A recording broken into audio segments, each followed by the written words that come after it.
கூட. அப்போ இந்த மேடை பேச்சு அவர் பெரும்பகுதி சீமானுக்கு தான் செலவிட்டிருக்காருன்னு தான் நம்ம கால்குலேட் பண்ண முடியும்.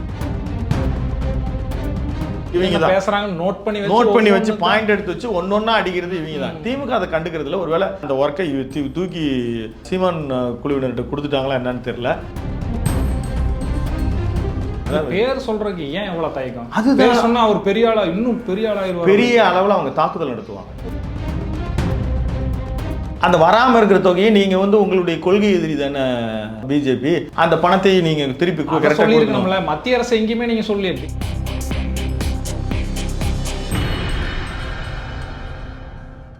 அறம் தமிழ் நேயர்களுக்கு வணக்கம். ஈரோட்டு விஜயின் பேச்சு எப்படி இருந்தது, யாரை அட்டாக் செய்தார், இது பற்றி பேச நம்முடைய இணைந்திருக்கிறார் அறம் தமிழ் எடிட்டர் திரு விஜயராணன் அவர்கள். சார் வணக்கம். வணக்கம் ராமகிருஷ்ணன். நேற்று கூட நம்ம பேசணும், விஜயோட பேட்டர்ன் இப்படிதான் இருக்கும் அப்படிங்கிற மாதிரி. மஞ்சள் மகிமை வைபு, மஞ்சள்னாலே வைபு அப்படின்னு சொல்லியிருக்காரு. பெரியாரோட மகிமை பேசியிருக்காரு. காளிங்கராயன் வரலாறு, எப்பயும் போல திமுக 2 ஸ்பூன் அட்டாக் பண்ற மாதிரி போட்டிருக்காரு. இது அந்த பேட்டர்ன்ல இருந்து வெளியே போயிட்டாரு. ஒரு டியூரேஷன் கூட 10 நிமிஷம் பேசுறீங்க, எக்ஸ்ட்ரா பேசுங்க அப்படின்னதுக்காகவே ஒரு 30 நிமிஷம் பேசிட்டாருன்னு நினைக்கிறீங்களா? 30 நிமிஷம் பேசுகிற மாதிரி தெரியல, ஒரு 20 நிமிஷம் பேசியிருக்கிற மாதிரி தெரியுது. அதில் அவருடைய பேச்சு டெவலப் ஆகிருக்கே தவிர அவருக்கான ஒரு விஷயங்களை கடத்துக்கிற பொழுது அந்த கான்ஃபிடென்ட் அவருடைய பேச்சில் வரலன்னு தான் சொல்லணும். எப்படின்னா, காளிங்கராயன் ஒருத்தர் இருந்தார், அவர் எங்கேயோ போனாராம், அங்கே பாம்பு உட்காந்து இருந்துச்சு, ஒரு கதை சொல்லியாக. ஒரு இத்தனைக்கு திரைத்துறையிலேருந்து வர, மற்றவர்களை நம்ம விட்டுடுவோம். ஒரு திரை கலைஞர் பாட்டன்னு சொல்லி ஆரம்பிக்கணுமா? காளிங்கராயன் பாட்டன் அப்படின்னு மற்றவங்க மாதிரி சொல்லி, ஆமாம் நம்ம முப்பாட்டன் அப்படின்னு அது சீமானை அடிச்சுக்கவே முடியாது. அப்படி பண்ணும்போது அவரு பக்கத்திலேயே இருந்த மாதிரியே ஒரு நரேட் பண்ணுற ஒரு திறமைன்றது வேற. அவர் கதையாசிரியர். இப்போ இவரும் ஒரு விஷயத்தை ஒரு பேச்சாளராக ஒரு மக்களிடம் சொல்லும் பொழுது இது மாதிரி நடந்து தான், இந்த மாதிரி நடந்துதான் அப்படின்ற டவுட்டெல்லாம் சொல்லக்கூடாது. நடந்தது இந்த மாதிரி கஷ்டப்பட்டு ஒரு நீர்ப்பாசனம் அந்த செய்தி இது தொடர்ந்தே நீங்க பார்க்கலாம். இங்க இருந்துச்சாமா சொல்லிக்கிறாங்க அப்படின்ற மாதிரி. இன்னொன்று தெரியுமா, சரி ஈரோடுக்கு பற்றி நம்ம பேச வந்திருக்கிறோம், அதுக்கு தான்ப்பா வந்திருக்கிற.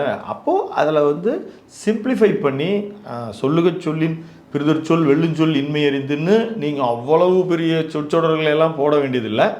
ரொம்ப சிம்பிளாக நம்ம என்ன சொல்ல வரோமோ அதை கான்ஃபிடென்ட்டாக அந்த கதையை சொல்லணும் அப்படின்றது தான்.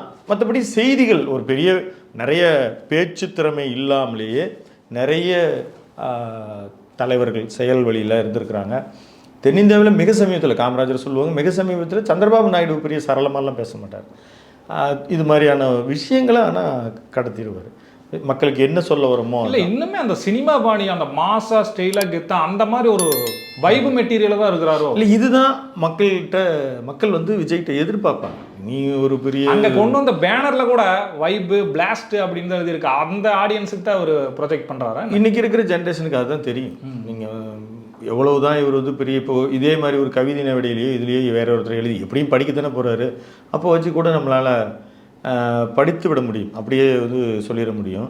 இப்போது நீங்கள் இன்றைக்கி இருக்கிற டென்ஷன் ப்ரெஷர் அவங்களுக்குள்ளே போகும்போது சில நேரங்களில் துண்டு சீட்டு வைக்காமல் பேசுவதே ஆபத்தாக முடிஞ்சிடும். நீங்கள் எல்லாத்தையும் நினைவில் வச்சு பேச முடியாது.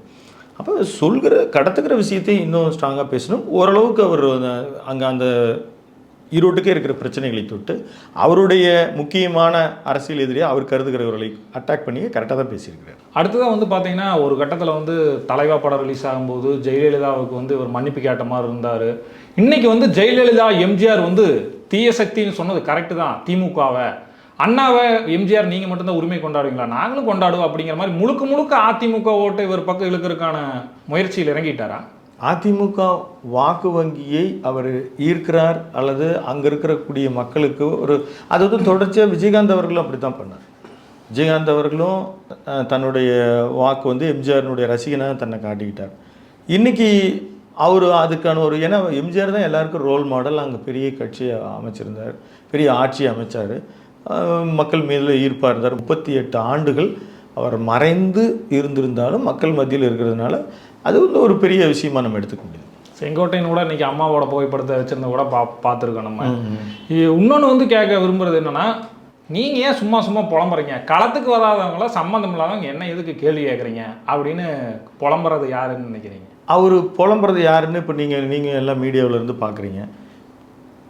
விஜய் குறித்து புலம்புவோர் அப்படின்னு அவர் சொல்கிறது, அதாவது அவர் ஒவ்வொரு மேடை பேச்சின் வழியாக அவரை கடுமையாக எதிர்க்கிறது யார்? நீங்கள் தான் சொல்லணும். திமுகவில் யாரும் எதிர்க்கல. யார்? சீமான் அவர்கள் தான் கடுமையாக எதிர்த்து. ஆமாம், கடுமையாக தனிநபர் தாக்குதல் வந்து சாட்டை துறைமுன் உட்பட முழுக்க ஒரு தனிநபர் தாக்குதலாகவே இறங்கிட்டாங்கன்னு கூட. அப்போ இந்த மேடை பேச்சு அவர் பெரும்பகுதி சீமானுக்கு தான் செலவிட்டிருக்காருன்னு தான் நம்ம கால்குலேட் பண்ண முடியும். நேற்று கூட நீங்கள் சொன்னீங்க வந்து முக்கியமாக வந்து இதில் அடிபட போகிறதே சீமான் அவர்கள் தான் அப்படின்னு கூட சொல்லிங்க. அதனால தான் அவர் திரும்ப விமர்சனம் பண்ணிகிட்டே இருக்காரு. என்ன பேசுங்க, அந்த போர்ஷன்ஸை நீங்கள் பிரித்து என் கேரக்டரே புரிஞ்சிக்க மாட்டேன்றீங்க அப்படின்னு ஸ்டாலின் அவர்கள் விஜய்க்கு சொல்லலை, வேறு யாருக்கும் சொல்லலை. சென்ட்ரல் கவர்மெண்ட் தொடர்பாக அவர் பேசும் பொழுது, அமித்ஷா அவர்களை பற்றி பேசுகிற பொழுது அவர் வந்து என் கேரக்டரை புரிஞ்சிக்க மாட்டேன்றீங்க அப்படின்னு அவர் பாஜக எதிர்ப்பை நிலைநாட்ட தான் சொன்னார்.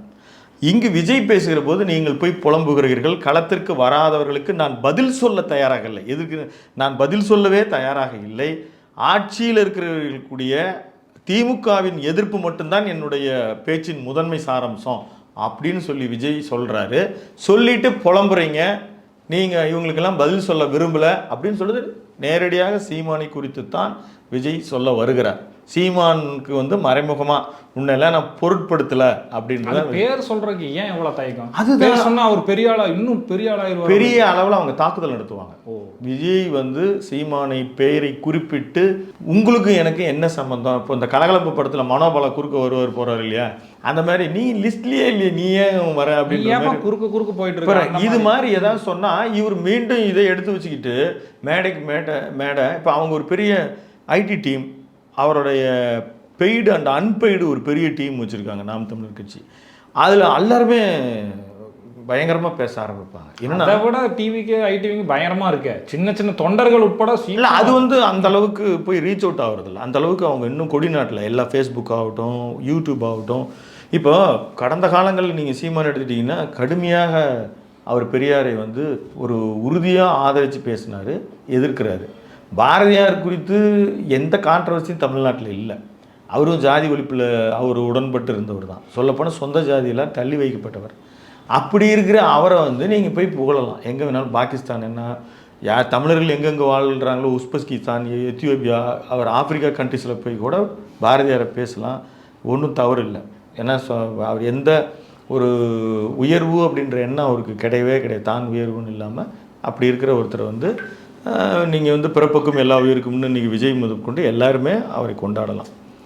ஆனால் நீங்கள் அப்படி கொண்டு அந்த ஸ்டேஜில் போய் பெரியாரோட கம்பேர் பண்ணுறீங்க. இன்னொன்று வந்து அங்கே போய் ஆர்எஸ்எஸ் ஸ்டேஜில் வந்து பாகிஸ்தானை வந்து சொல்கிறது வந்து ஒரு அப்படி போயிட்டார் அப்படிங்கிற மாதிரி கூட சொல்கிறாங்க. வந்து எங்கே வேணாலும் நான் போவேன், பாகிஸ்தானில் கூட போய் நான் சொல்லுவேன் அப்படிங்கிற வந்து அதுதான் நம்ம எங்கே வேணாலும் போகலாம் அப்படி சொல்கிற அந்த இன்ட்ரப்ஷன் இருக்குது பார்த்தீங்களா. தமிழ்நாடுன்னு பாரதியார் இளம்பூர்னார்லேருந்து நன்னூல்லேருந்து எல்லா இடத்துலையுமே சிலைப்பதிகாரத்துலேருந்து தமிழ்நாடுன்ற சொல் இருக்குது. நீங்கள் தமிழை பெருமைப்படுத்துகிற போது ஒரு பேச்சாளனாக இது வைகோலாம் வந்து கடந்த காலங்களில் எல்லா டாப்பிக்கும் பேசுவார். அப்படி பேசுகிற பொழுது அந்த மேடையை வந்து அவர் இலக்கிய தரத்தை உயர்த்துவதற்கு படுவார். ஒரு தனிநபரை பற்றியும் அவர் நிறைய பேசியிருக்கார். பென்னி குக்கை பற்றி பல மணி நேரம் பேசியிருக்கிறார். திருவாசக மேடை பற்றி பேசுகிறார். அப்படி பேசுகிற போது நீங்கள் உடனே பக்தி இலக்கியங்களை பேசுகிற பொழுது அந்த இடத்துல போயிட்டு அவர் இத்தனைக்கும் வைகோ வந்து பெரியாரை உயர்த்தி பிடிக்கிறவர் தான், பெரியார் கொள்கைகளை பற்றி பேசுகிறவர் தான். அங்கே வந்து இறைவனை பற்றி இறை கதைகளை சொல்லுவார். மாணிக்க வாசகரை பற்றி பேசுகிறார், அவருடைய நம்பிக்கை அப்படின்னு சொல்லி அவர் பேசிகிட்டு இருக்கும் பொழுது திடீர்னு பெரியாரை ஒப்பிட்டு அப்படி பேசுகிறன்ற போய் தேவை. அதுதான் அந்த அது வந்து தான் அவர் ரொம்ப அதாவது நாம் அவருடைய பேச்சை பேசாத பொருள் குறித்து பேச துணிந்தவர் அப்படின்னு சீமானை புகழ்கிற அதே நேரத்தில் நீங்கள் கம்பேரிட்டிவ் பண்ணுற அந்த மேடைன்றது வந்து உங்களுடைய ஒரு அடிக்கடி மாற்றி பேசுகிற தரம் வரதான் செய்யும். இதுதான். இப்போ இங்கே விஜய் பேச்சுக்கு வந்துடும். விஜய் வந்து அவரை தான் அட்டாக் பண்ணியிருக்காரு. நேரடியாக பேர் ஏன் குறிப்பிடலாம், குறிப்பிட்டால் இன்னும் அதிகமாக பேசுவாங்க. இப்போ இதுக்கு பதில் சொல்லிகிட்டே உட்காந்துருக்கணும். அப்போது அந்த மாதிரி அவர் எல்லோரும் மக்கள் கூர்ந்து கவனிச்சிட்டு இருக்கிறாங்க. குறைந்தபட்சம் நீங்கள் குறிப்பிட்ற மாதிரி அதுக்கு அடுத்த கட்ட தலைவர்களாவது பேசலாம். ஆனால் எல்லாருக்குமே அவர் அந்த மாதிரி தான் கட்டளையிட்டு இருக்கிறார். அவருடைய ஃபோக்கஸ் டு டிஎம்கே இந்த மாதிரி விஷயங்களை செய்யலை, இந்த மாதிரி விஷயங்களை செய்யலை. 103வது வாக்குறுதி அவன் வந்து அத்திக்கடவு அவிநாசி திட்டத்தை நிறைவேற்றலை. அது தொடங்கிட்டு பல நிலையில் இருக்குது. செங்கோட்டையன் அவர்களுக்கும் அந்த திட்டத்தை 2ஆம் கட்ட திட்டத்தை அது ஒரு நீரேற்று நிலையங்களை வச்சு சேகரித்து செய்யக்கூடியது. ஒரு பவானியில் வரக்கூடிய 1.5 அது டிஎம்சி வாட்டரை வந்து எப்படி செலவு பண்ணணும் அப்படின்னு அந்த திட்டத்தை முறையாக பண்ணணும் அப்படின்னு சொல்லி வலியுறுத்தி ஏற்படுத்தல் தான் எம்ஜிஆர் ஃபோட்டோலேருந்து செங்கோட்டையன் கோச்சிக்கிட்டார். அந்த மாதிரி இதே மாதிரி நோயலாறு பிரச்சனை நீங்கள் நிறைய விஷயங்கள் அந்த நீர் சம்மந்தப்பட்ட விஷயங்களில். ஆனால் உண்மையிலேயே 2021 தேர்தல் வாக்குறுதி அப்படின்றது அற்புதமான வாக்குறுதி. திமுகவுது நிறைவேற்றியிருந்தால் நல்லாயிருக்கும். அவ்வளவு பெரிய கலெக்ஷன் ஆஃப் டீம் வச்சு அதில் பண்ணியிருக்கிற விஷயத்த அவங்க நீர் சுத்திகரிப்பு, ஆற்று சுத்திகரிப்பு வருஷம் ஒதுக்குறாங்க. 2000 கோடி 2500 கோடி ஒவ்வொரு பட்ஜெட்லேயும். அதில் பிடிஆர்லேருந்து இப்போ தங்கம் தண்ணி வருஷம் வரைக்கும் போட்டுட்டு அவங்க வெட்டு தீர்மானம் பண்ணி திருப்பி எடுத்துக்கிறாங்க. இப்போ அதில் கூட 5000 கோடி ஒதுக்கீடுப்படும் சொல்லி அந்த தேர்தல் வாக்குறுதியில் இருக்குது. 93லேருந்து ஆரம்பித்து 110 வரைக்குமே அந்த தேர்தல் வாக்குறுதி முழுவதும் இது மாதிரி நீர்நிலைகளை சுத்தப்படுத்துதல் பண்ணுறது. அது எல்லாமே அவர் சுட்டி காட்டுறதில் அவர் ஃபோக்கஸ் பண்ணுறாரு. இதை வந்து அவர் தனித்தனி காணொலிகளாக கூட பேசி தினம் வெளியிடலாம். நீங்கள் இந்த மாதிரி செயல்படுங்க. ஏன்னா இது வந்து ரீச் அதிகமாக இருக்குது. இதுக்கு ஏற்கனவே அன்புமணி பேசிகிட்டு இருக்கிறாரு, எடப்பாடி பழனிசாமி பேசிகிட்டு இருக்கிறாரு. நீங்கள் திமுகவை எதிர்க்கிறீர்கள், அதை துல்லியமாக எதிர்க்கிறீர்கள், ரொம்ப நுணுக்கமாக சில விஷயங்களை பேசுகிறீங்க, தாக்குறீங்க. இப்போ எம்ஜிஆர் ஜெயலலிதா பயன்படுத்திய வார்த்தையை சொல்லியிருக்காரு, தீய சக்தின்னு சொல்கிறாரு, நாங்கள் தூய சக்தின்னு எடுத்துக்கிறாரு. அப்படி பேசுகிற போது இவர்கள் வந்து பாயிண்ட்டை நீங்கள் ஏன் நிறைவேற்றலை, இந்த விஷயத்தை ஏன் செய்யலையே அப்படின்ற விஷயத்தை அவர் இன்னும் மேம்படுத்து. சர்க்கார் படங்களில் கூட நம்ம பார்த்துருப்போம், இலவசத்தை எதிர்த்து டிவி உடைக்கிறது பல நிகழ்ச்சிகள். இன்றைக்கி வந்து இலவசம் சொல்லாதீங்க, மக்களுக்கு அரசாங்கத்தில் இது பண்ணுறாங்க அப்படிங்கிற மாதிரி ஒரு தேர்தல் திட்டத்தில் வந்து விஜய் இலவசத்தை இன்புட் பண்ணுவார். ஒரு வேளை இல்லை, அது பண்ணாமல் அரசியல் பண்ண முடியாது. நீங்கள் ஏஆர் முருகதாஸ் தான் படத்தோட டைரக்டர் தான் போய் டிவி உடைப்பார். சன் நெட்வொர்க் வெளியிடும்போது அதை கரெக்டான சீன் அப்புறமா வெட்டிட்டாங்க. இலவசங்கள் அப்படின்னு ஏன் சொல்கிறீங்க, ஓசின்னு சொல்கிறாரு. அப்போ பொன்முடியை தாக்குறாரு, நீங்கள் சொல்லிட்டு ஓசி அப்படின்னு சொல்கிறீங்க. அது பாவம் அவர் பழியாயிட்டு. அவர் பேசும்போது நீங்கள் இப்போ எப்படி போகிறீங்க அப்படின்னு பொன்முடி கேட்குறாரு. அங்கே இருக்கிற ஒரு அம்மா ஓசியில் தான் போகிறேன்னு சொன்னேன். ஓசியில் தானே அப்படின்னு அவர் பேசுகிறாரு. பொன்முடி மாட்டிட்டார். அது ஒரு யார் என்ன சொன்னாலும் சரி, அதை அரசியல் மேடை பேச்சில் இருக்கக்கூடிய அரசியல் தலைவர்கள் இதெல்லாம் பொறுமையாக கவனித்து தான் பேசணும். இப்போ ஜெயலலிதா அவர்கள் விலையில்லாத பொருள் அப்படின்னு அவங்க எல்லாத்துக்கும் வச்சாங்க. இலவசம்னு இது எங்கே வருது? மக்களோட வரிப்பணத்தை எடுத்து செலவு பண்ணுறீங்க. அப்போ அவருடைய தேர்தல் வாக்குறுதிகள் இருக்கும். இதை கூட இன்னொரு விஷயங்கள் கூட நான் மறுபடியும் குறிப்பிட்றேன். அதாவது இந்த வீடு கொடுத்தது, நாங்கள் கொடுத்து இப்போ படிப்பு, இந்த மாதிரி விஷயங்கள் எல்லாத்தையும் சீமான் தான் அட்டாக் பண்ணார். அவர் தான் இந்த இடத்துலையும் பண்ணுறாரு. இவர் பேசுகிற மேடை பேச்சுக்கள் எல்லாத்தையும் அடுத்தடுத்து விமர்சனங்கள் செய்கிறது நாம் தமிழர் கட்சி, குறிப்பாக சீமான், குறிப்பாக சாட்டை துரைமுருகன், இடுபவன கார்த்தி, இவங்க தான் பேசுகிறாங்க. நோட் பண்ணி வச்சு பாயிண்ட் எடுத்து வச்சு ஒன்னொன்னா அடிக்கிறது இவங்க தான். திமுக அதை கண்டுக்கிறதுல ஒருவேளை அவங்க கிட்ட அந்த ஒர்க்கை தூக்கி சீமான் குழுவினர்கிட்ட கொடுத்துட்டாங்களா என்னன்னு தெரியல. பார்ப்போம். இவருடைய ஃபோக்கஸ் என்னன்றதை சொல்கிறாரு. அடுத்தடுத்த மாவட்டங்களுக்கு போகும்போது மாவட்ட பிரச்சனைகளை பேசும்போது மாவட்ட பிரச்சனைகளுடைய கோரிக்கைகளை சொல்லி அதை வலியுறுத்தி தீர்மானம் நிறைவேற்றி சொல்லணும். அதை இவர் சொல்ல மாட்டேன்றார். நம்ம நேற்றே சொன்னோம். இப்போ ட்ராப் அவுட் ஸ்டூடெண்ட்டாக இருக்கட்டும், பெண்களுக்கு பாதுகாப்பு இல்லை, இந்த மாதிரி ஒரு பொது விஷயங்களை பேசுகிறாரு. அதெல்லாம் எப்படி இருக்குது? இன்னொன்று வந்து ஈரோட்டில் நடந்த ஒரு பிரச்சனைகளை ஃபுல்லாக பேசிட்டாருன்னு நினைக்கிறீங்களா? இல்லை, அதுதான் பேசியிருக்கார். மஞ்சள் மார்க்கெட்டு, ஜவுளி பிரச்சனைகள் இருக்குது, அதை பேசல அவர். அதை பேசி துல்லியமான தகவல்கள் சொல்லி அதை வந்து நாங்கள் வலியுறுத்துகிறோம், இந்த விஷயத்தை தீர்த்து கொடுக்கணும். அப்போ காளிங்கராயன் அணையை ஒட்டி இருக்கிற ஒரு நதிகளில் கூட ஆற்று அந்த இதில் கூட சாயக்கழிவுகள்லாம் அதை எதிர்த்து பேசணும். நீங்கள் பேசுனீங்கன்னு என்ன ஆயிரும்? அங்கே இருக்கிற ஆலை முதலாளிகள் உங்களுக்கு பணம் தராமல் போயிடுவாங்களா? அதே மாதிரி மஞ்சள் மார்க்கெட்டுக்கு அதுக்கான ரொம்ப நாளாக ஒரு கோரிக்கை, அங்கே ஒரு கழகத்தை, ஒரு போர்டு ஒன்று கொண்டு வந்து அதுக்கு எல்லா விதமான விஷயங்களையும் செய்யணும், உடனடியாக செய்யணும்னு ஒரு கோரிக்கை நீங்கள் கோரிக்கை விடுக்கணும், வலியுறுத்தணும். அப்போது அது அந்த மாதிரி விஷயங்களை நீங்கள் வலியுறுத்தலை. பிரச்சனை இருக்குது, நீங்கள் தீர்க்கலை. ஆமாம், தீர்க்கலை. நாங்கள் வந்தால் என்ன பண்ணுவோம்? அதுக்கான ஒரு சின்ன சஜஷன் அது அவர் செய்ய மாட்டேன்றார். அப்போ மக்கள் இப்போ ட்ராப் அவுட் ஸ்டூடெண்ட்டை பற்றி சொன்னீங்க, ஆகுது தான். இப்போ சர்வ சிக்ஷா அபின்யா அப்படின்னு சொல்லி ஆரம்பிக்கப்பட்டு இப்போ சமக்கர சிக்ஷா அபின்யான்னு இருக்கக்கூடிய மத்திய அரசினுடைய திட்டமே அந்த மாதிரி இடைநிற்றல் மாணவர்களுக்கான ஒரு பணம் தொகை கொடுக்கறது. அதுக்கு சென்ட்ரல் கவர்மெண்ட்லேருந்து வரல. அந்த வராமல் இருக்கிற தொகையை நீங்கள் வந்து உங்களுடைய கொள்கை எதிரி தானே, அரசியல் எதிரி வந்து கொள்கை எதிரி தானே பிஜேபி, அந்த பணத்தை நீங்கள் திருப்பி சொல்லியிருக்கணும்ல. மத்திய அரசு எங்கேயுமே நீங்கள் சொல்லி தேசிய ஊரக வேலை வாய்ப்பு திட்டம் அதோட பெருசாக பிரச்சனை இல்லை. அது அதுக்கு முன்னால் பேசிய அருண்ராஜ் அவர்கள் குறிப்பிட்டார். இவரு பேசி நீங்கள் அவர் பிரச்சனையை குறிப்பிட்டாலும் மத்திய அரசு இந்த மாதிரி இடைநிற்றல் பிரச்சனை இருக்குது, இடைநிற்றல் பிரச்சனைக்காகவே ஒரு பெரிய ஸ்கீம் வந்து அது வாஜ்பாய் பீரியட்லேருந்து கொண்டு வந்து மன்மோகன் சிங்லேருந்து ஆரம்பித்து இன்றைக்கி இவருடைய நரேந்திர மோடியினுடைய வரைக்குமே அந்த ஸ்கீம் எந்த தடை இல்லாமல் போகுது. அதுக்கு நீங்கள் பிஎம் ஸ்கீமுக்கு நீங்கள் வந்து கேட்டுட்டு போனதுக்கு நீங்கள் அப்போ ஒத்துக்கணும் தானே? ஒத்துக்கல, நாங்கள் பாருங்கள் இந்த பணத்தை நிறுத்திட்டோம், எஸ்எஸ்ஏ ஃபண்டை நிறுத்திட்டோன்னு சொல்கிறத நீங்கள் கேட்டு அப்போது இடைநிறுத்தல் வருது. இதுக்கு ரெண்டு கவர்மெண்ட்டும் காரணமாக இருக்குது. இந்த பணத்தை நீங்கள் ரிலீஸ் பண்ணுங்கள். மொழிக் கொள்கை பற்றி உங்களுடைய சிந்தனை என்ன?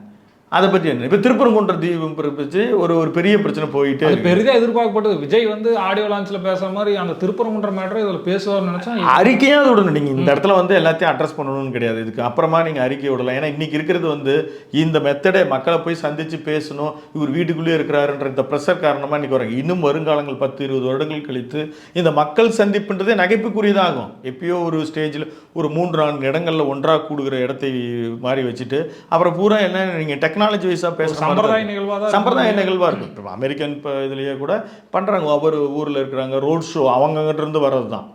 அந்த மாதிரி அவங்க அந்தோடைய மெத்தட் இது மாதிரி மேலே போய் விழுந்து விடுற அந்த கலாச்சாரம் அங்கே கிடையாது. இப்போ ஆனால் ஸ்போர்ட்ஸில் இருக்குது. இப்போ மெஸ்ஸி மாதிரி ஆட்கள் வந்தாலுமே கூட இங்கேயுமே இப்போ விஜய் மட்டும் கிடையாது. அங்கே எப்படி நடந்துக்கிறாங்க அந்த நாடுகளில் தனி இது மாதிரி ஒருத்தர் பார்த்து என்ன பண்ணுறாங்க அந்த இன்னும் கொஞ்ச நாளில் அந்த கவர்ச்சி போகும்போது எல்லாமே மீடியம் வழியாக ஒரு கனெக்ட் பண்ணுறக்கூடிய காலம் வரும். ஆனால் நீங்கள் இந்த நேரத்துக்கு வந்து இந்த இடத்துல தான் இந்த அட்ரஸ் பண்ணணும்னு கிடையாது. ஒவ்வொரு டிஸ்ட்ரிக் வந்தால் தான் அந்த டிஸ்ட்ரிக் பிரச்சனையை பேசுவேன் அப்படிலாம் ஒன்றும் கிடையாது. எங்கேயாவது ஒரு பக்கம் பற்றிக்கிட்டே இருக்குது. கன்னியாகுமரியில் ஒரு பிரச்சனை இருக்குது, தருமபுரியில் ஒரு பிரச்சனை இருக்குது, கிருஷ்ணகிரியில் ஒரு பிரச்சனை இருக்குது, வால்பாறையில் ஒரு இது இருக்குது, பிரச்சனை இருக்குது. அங்கே அப்படின்னா நீங்கள் பேச தான் வேணும். காலநிலை மாற்றத்தை பேசணும், தண்ணீர் பிரச்சனையை பேசணும், எல்லாத்தையும் தான் பேசணும். இங்கே இந்த பசங்களுக்கு இது பேசினா போதும் அப்படிங்கிற ஒரு நினைப்பில் செஞ்சு இருக்கக்கூடாது அப்படின்றது தான் நம்மளுடைய எதிர்பார்ப்பு. விஜயோட அரசியல் நிலை கொடுத்து தொடர்ந்து பேசுவோம்.